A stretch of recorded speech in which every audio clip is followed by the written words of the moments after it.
परिसरामध्ये जळगाव जामोद पोलिसांचे mock drill.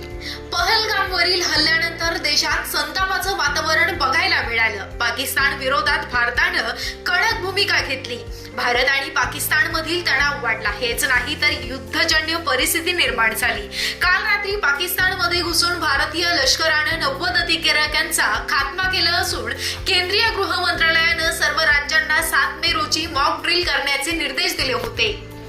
सुमारे 54 वर्षांनी मॉक ड्रिल होत आहे। बुलढाणा जिल्ह्यातही जिल्हाधिकारी डॉक्टर किरण पाटील यांनी दिनांक 6 मे रोजी मॉक ड्रिल घेण्याबाबत सर्वांना सूचनाही केल्या होत्या। त्या सूचनेचं पालन करत जळगाव जामोद पोलीस स्टेशननं स्थानिक बस स्थानक परिसरामध्ये मॉक ड्रिलचं आयोजन केलं होतं। यावेळी विविध प्रात्यक्षिके तसेच बस स्थानकातील प्रवासी व नागरिकांना मॉक ड्रिल संबंधित माहिती ठाणेदार श्रीकांत निचळ यांनी दिली। यावेळी बस स्थानक परिसरामध्ये आपत्कालीन परिस्थितीमध्ये नागरिकांना हवाई हल्ल्याच्या सायरनला कसा प्रतिसाद द्यायचा आणि ब्लॅकआउट परिस्थिती कशी हाताळायची, मॉक ड्रिलचं प्राथमिक उद्दिष्ट नागरिकांना शांत राहण्यास, सुरक्षित आश्रय घेण्यास आणि हवाई हल्ला किंवा इतर हल्ल्याच्या बाबतीमध्ये प्रशासनानं दिलेल्या सूचनांचं पालन कसं करावं याबाबत माहितीही देण्यात आली। यावेळी जळगाव जामोद पोलीस स्टेशनचे ठाणेदार श्रीकांत निचळ, नायब तहसीलदार मार्कंड, नायब तहसीलदार भुजबळ, कर्मचारी स्वप्नील भारसकर, कर्मचारी Sagar Bharsakade, PSI Narayan Sarkate, PSI Amol Pandit, PSI Sneha Shendge, PSI Neet Navare, PSI Kamble, police head constable Amol Bodade, Shantilal Bhirbasti, police constable Bhagwat Umbarhande, Ramdas Ghatte, Niransingh Rathod, police अंमलदार सचिन राजपूत, प्रेमसिंग पवार, शेख अयूब, भरत बोंद्रे, संतोष कात्रे, स्वप्नील भस्के, सतीश पटोले, सुपाजी ताईडे,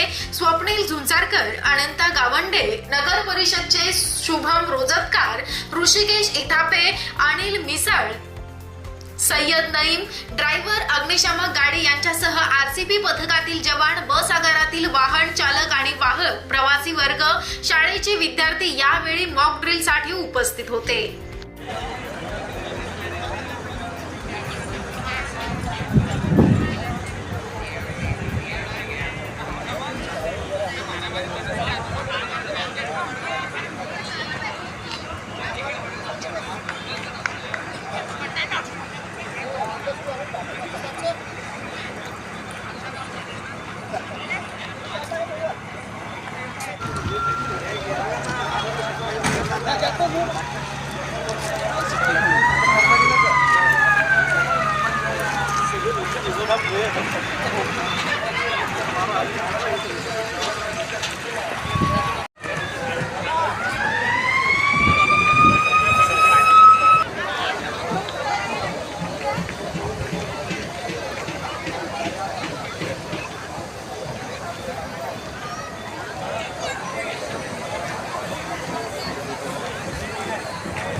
तुमचा फोटो नका करू, आमचा फोटो आला नाही त्याच्यामध्ये।